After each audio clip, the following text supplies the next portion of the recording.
세상을 구원하기 위해 흘려야 할 피가 필요하다. 우리 찰스 스윈덜 목사님은 그래서 행복하게 살았더라라는 말은 성경에 없다라고 쓰고 있습니다. 모든 성경의 이야기에는 고난, 역경, 실수, 실패, 처음부터 끝까지, 그리고 한 인생을 볼 때도 처음부터 끝까지. 왜 그러냐면 이게 현실적이기 때문에.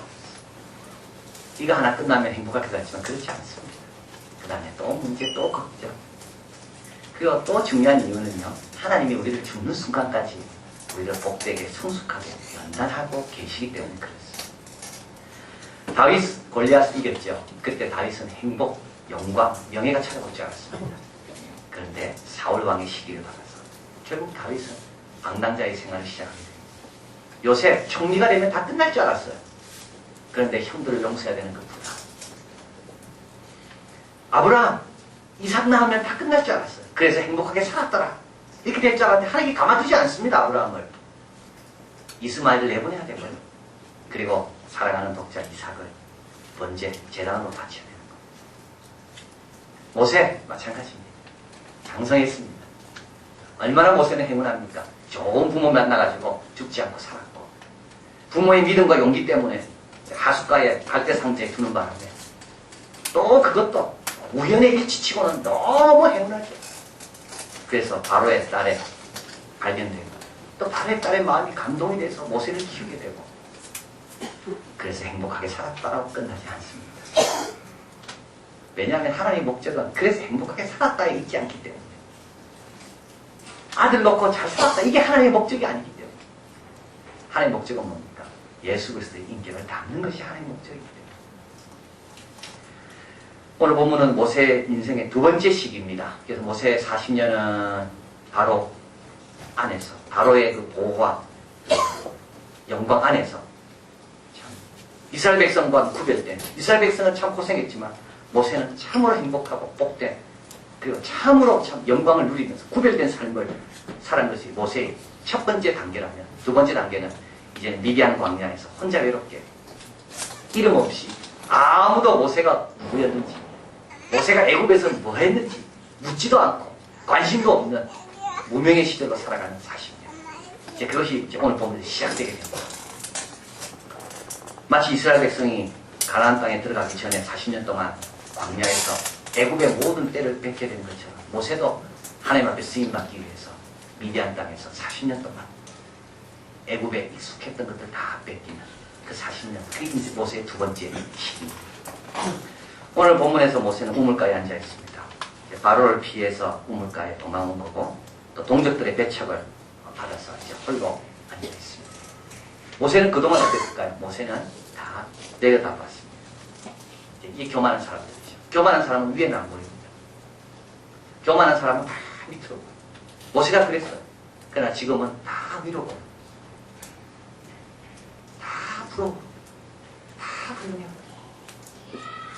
과거에는 모세 주위에 사람 많이 있었습니다. 모세 한마디면 움직이는 사람 많았어요. 근데 지금은 아무도 혼자밖에, 자기가 다 해요. 자, 그런데 오늘 본문에서 참 모세가 행복했다고 남아있어요. 모세가 기뻤다고. 오늘 본문에 가보면 21절에 모세가 그와 동거하기를 기뻐하네. 보통 기쁨이 아닙니다. 엄청나게 기뻤다는 겁니다. 그리고 22절에 그가 아들을 낳으며 모세가 그 이름을 게르솜이라 하여 가로되 내가 타국에서 객이 되었다. 이 무슨 뜻이냐면 지금 객이라는 말이 아니고요. 원래 뜻은 그쪽에서 객이었다는 말입니다. 여기서는 이제는 고향을 찾았다는 말이에요. 참 이상하죠.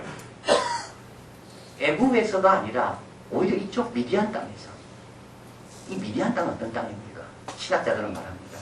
예배의 땅이라, 자유의 땅이라. 그래서 하나님께서 모세를 불러서 다시 애굽으로 보내죠. 백성들을 데리고 오라고. 어디로? 이 땅으로. 예배의 땅으로. 자, 그래서 모세는 참 무명의 시절로 접어들지만 혼자 다 해야 되는, 어떻게 보면 그동안 익숙하고 그동안 누렸던 걸 다 버리고 이제 처음부터 시작해야 되는 시점에 와 있지만 모세는 기쁘고, 모세는 오히려 감사하고, 오히려 자유롭고. 그게 왜 그렇게 됩니까? 오늘 본문에서 우리에게 말씀하십니다. 우물가에서 모세가 세 가지를 깨달았기 때문에 그렇습니다. 세 가지의 깨달음. 첫째는 모세가 우물가에서 깨닫는데요. 그건 뭘 깨닫는가 하면 천하 범사에 기한이 있고 모든 목적이 이룰 때가 있습니다. 때라는 것이라는 것이 있다는 것을 모세는 깨닫습니다. 오늘 본문에 보면 모세가 40이 됐습니다. 장성했습니다. 그래서 형제를 돌아볼 마음이 생겼습니다. 그래서 돌아본 거예요. 그런데 그는 때가 아니었어요. 형제 중에 한 명이 애국 사람한테 맞는 걸 봤습니다. 그래서 모세가 화가 나가지고 자기 형제를 구하기 위해서 그 사람을 죽입니다. 그 다음 날 가보니까 13절에 두 히브리 사람이 싸우고 있습니다. 그래서 모세가 그 그른자에게 이릅니다. 네가 어찌하여 동포를 치느냐. 14절에 그 그른자가 뭐라 말합니까? 누가 너로 우리의 주제와 복간을 삼았느냐. 여러분, 그른자 아무리 지적해도요, 때가 안 되면 그 사람을 인정하지 않습니다. 모세가 엉뚱한 사람에게 말한 게 아니에요. 모세의 동기는 얼마나 좋은 동기입니까? 동포들끼리 싸우면 안 되잖아요. 그래 지적해줬어요. 그런데도 불구하고 그 그른자임에도 그른자는 받아들이지 않아. 때가 안 됐으니까. 여러분, 때가 안 되면 받아들이지 않습니다. 모세가 그걸 몰랐던 겁니다. 사람은 언제나 다 받아들일 줄 알았어요. 그리고 자기 스스로 생각할 때도 이 정도 장성하면, 이 정도 실력 있으면, 이 정도 애굽의 지식이 있으면 내가 백성들에 영향을 미치겠지. 백성들이 나를 존중해주겠지. 근데 아직 때가 안 됐어요. 여기 히브리라는 말이 나오죠. 히브리 사람이 싸웠다는 말이 나옵니다. 여러분, 이스라엘 백성은 이 히브리라는 말을 제일 싫어합니다. 히브리라는 말은 하층민이라는 말입니다. 이거는 자기들을 무시하는 말이에요. 그래서 애굽 사람이 이스라엘 백성을 무시할 때 저 히브리 사람들 봐라. 근데 그 무시당하는 히브리 사람들도요, 때가 되지 않으면요, 받아들이지 않습니다. 우리 아이도 마찬가지예요. 부모 말 다 듣습니까? 안 듣습니다. 자기가 부족한 걸 깨달을 때까지 남의 말 안 듣습니다. 모세도 준비가 안 된 거죠. 아직도 모세도 애굽의 방식으로 일을 처리하려고 하니까 모세도 때가 안 됐고 백성도 때가 안 된 거예요. 그래서 어떻게 일이 안 일어나는 거예요. 모세가 이걸 깨닫는 겁니다. 아, 범사의 때가 있고 목적을 이룰 때가 있구나. 그 때에 따라 일해야 됩니다. 여러분, 여기서 지식과 지혜가 다릅니다. 지식은 우리에게 무엇을 하라고 뭘 해야 될지를 말해준다면 지혜는 언제 해야 될지를 말해줍니다. 그래서 지식만 가지고 절대 안 되는 거예요. 지혜가 있어야 돼요. 모세는 자기가 원하는 걸 할 수 있을 때, 하고 싶을 때, 그때 일하면 할 수 있는 게 그게 힘이라고 생각했어요. 그러나 모세는 깨닫습니다. 아, 아니구나. 기다리는 게 더 어려운 겁니다. 진짜 힘 있는 사람은 기다리는 사람입니다. 우리 하나님이 얼마나 힘이 많습니까? 우리 하나님 기다려주잖아요. 우리 예수님께서 왜 2000년 전에 오셨을까요? 왜 지금쯤 오시든지, 안 그러면 그 훨씬 전에, 3000년 전에 오시든지. 근데 왜 2000년 전에 오셨을까? 갈라디아서 4장 4절에 사도 바울은 말합니다. 때가 참에 로마가 천하를 통일하고 복음이 전파되기 가장 좋은 때, 그리고 이스라엘 백성들이 메시아의 개망 사상이 최고도에 달했을 때, 세례 요한이 외칩니다. 회개하라, 천국이 가까웠다. 이때 모든 이스라엘 백성들이 요단강 가나에 와서 다 세례받습니다. 왜냐하면 때가 됐기 때문에. 마가다락방에서 120명이 열심히 기도했습니다. 한마음이 되었습니다. 근데 성령이 언제 임하시죠? 오순절 날 임하시는 겁니다. 하나님의 때가 오순절 날이기 때문에. 그때 각 흩어졌던 유대인들이 다 오순절 지키러 와서 그 성령이 임하는 것을 보고 변화되어서 그들이 복음을 듣고 다시 고향으로 돌아가게 된 거예요.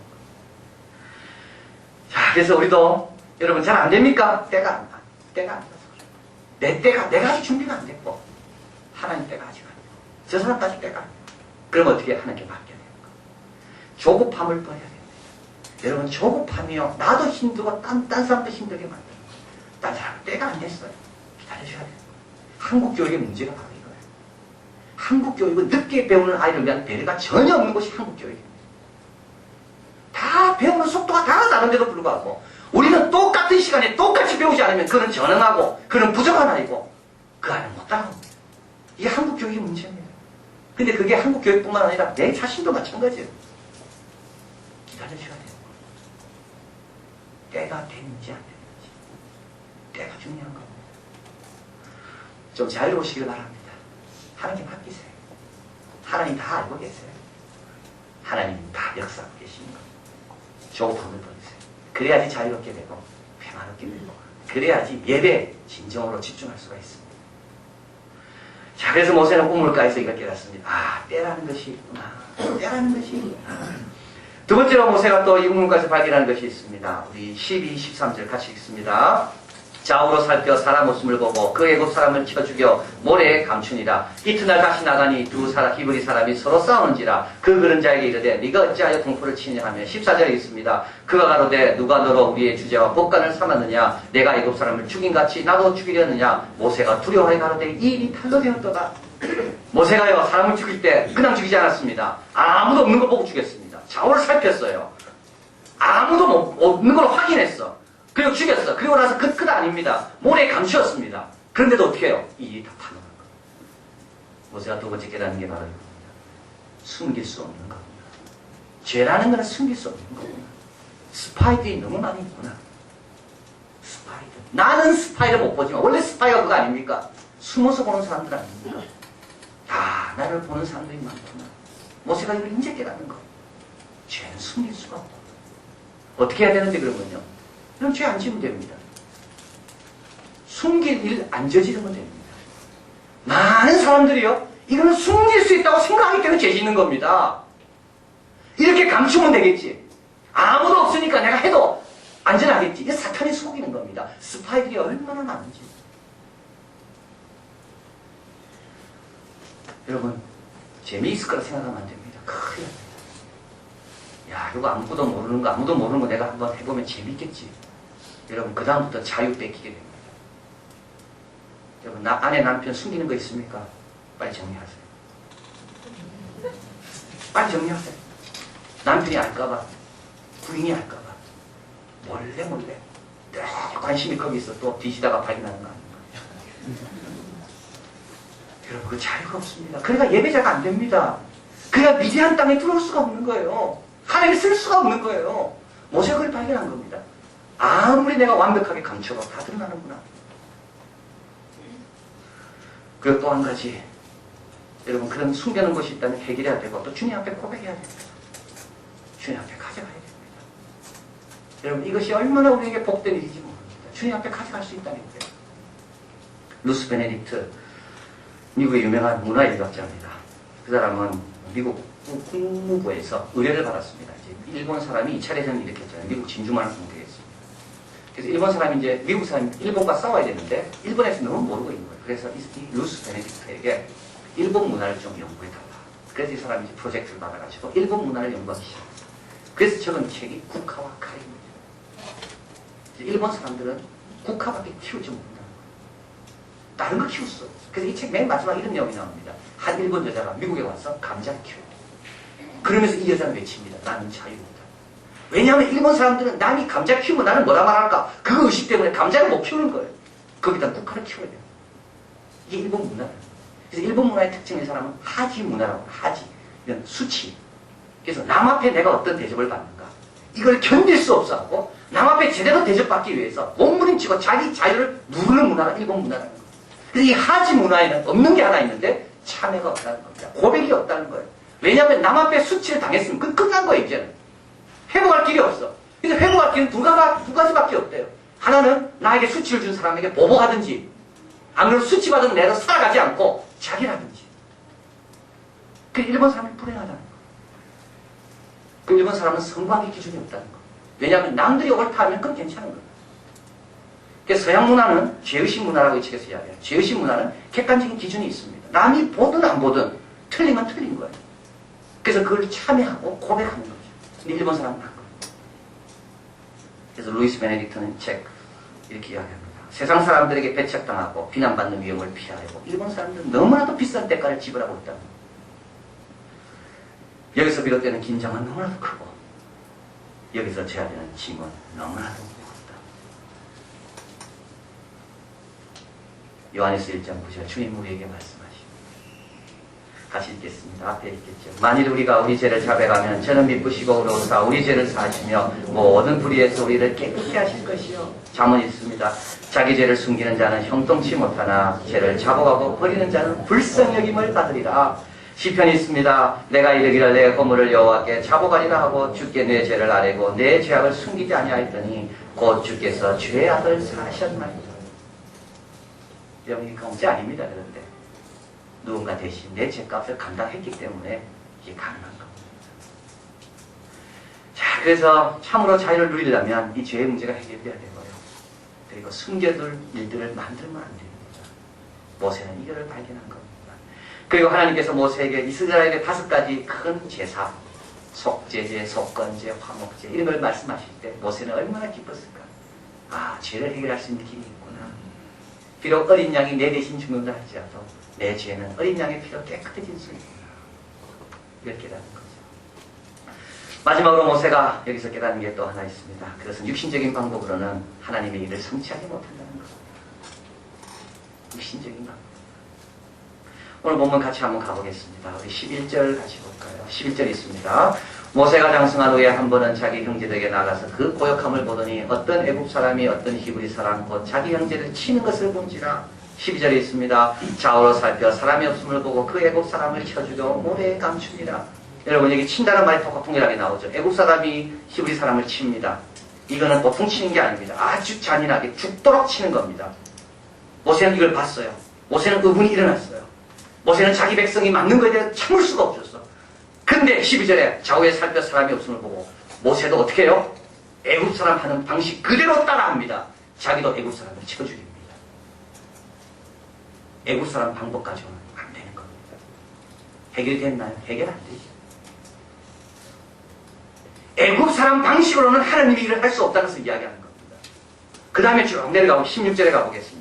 미디안 제사장이 7딸이 있습니다. 그들이 와서 물을 길어 구이에 채우고 그 아비 양무리에게 먹이려고 하는데 목자들이 옵니다. 그들을 쫓아냅니다. 모세가 일어나 그들을 돕습니다. 그 양무리에게 먹입니다.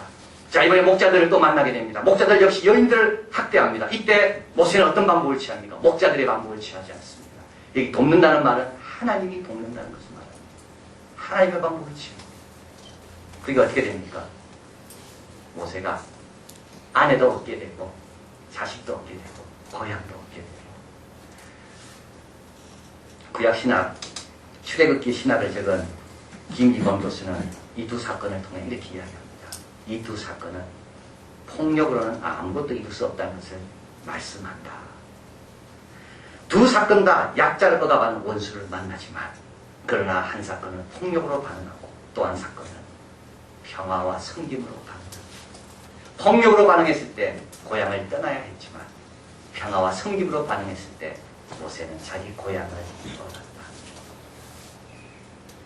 여러분, 하나님의 일을 할 때요, 하나님의 방법을 해야 됩니다. 하나님의 방법은 뭡니까? 하나님의 성품이 드러나는 방법이에요. 하나님께서 가르쳐 주시는 방법이에요. 하나님께서 임하실 수 있는 방법이에요. 손으로 악을 갚는 것. 욕받 때 대신 욕하지 않는 겁니다. 겸손과 인내와 온유로 사랑과 용서로 일하는 겁니다. 어렵습니다. 어렵습니다. 예일 대학교 역사 교수인 롤라드 베인튼 에라스무스의 생애라는 책을 그가 적었습니다. 제가 이 책을 읽으면서 야, 이런 책을 명작이라고 말하는구나. 명작 중에 명작이구나. 버릴 것이 하나도 없습니다. 대가들은 글을 이렇게 썼구나. 모두 미쳐칠 것밖에 없어. 버릴 게 하나도 없어. 우리 에라스무스 저번에 교사 특강 들으면서 좀 들었습니다. 에라스무스는 헬라어 성경을 번역했잖아요. 그래서 원어 성경을 보니까 로마 캐톨릭이 번역한 제롬의 성경에 틀린 것이 많이 나와 있는 겁니다. 그래서 이 헬라 성경이 루터가 독일어로 번역할 때 참고했고요. 루터가 종교개혁을 일으킬 때 결정적인 공헌을 한 것이 이 헬라어 성경, 이 에라스무스가 번역한 겁니다. 에라스무스는 원래 수도사입니다. 우리는 인문주의자로 알려있지만 그렇지 않습니다. 에라스무스는 자기 아버지가 누군지 모르고 사생아로 태어났습니다. 근데 에라스무스는 워낙 똑똑하고 인문주의적인 교양적인 상식과 지식이 너무 깊기 때문에 세계 모든 나라들이 에라스무스를 만나고 싶어서 초청했습니다. 교황도 물론 마찬가지고요. 근데 에라스무스는 항상 강조했습니다. 두 가지, 나는 그리스도인이라는 것을 강조했고 나는 세계인이라는 것을 강조했습니다. 에라스무스는 루터 때문에 어려움을 많이 당합니다. 왜냐하면 루터가 에라스무스의 영향을 받았다는 소문이 자꾸 퍼지니까 로마 교황청으로부터 위협이 자꾸 오는 거예요. 에라스무스는 루터에게 이렇게 말합니다.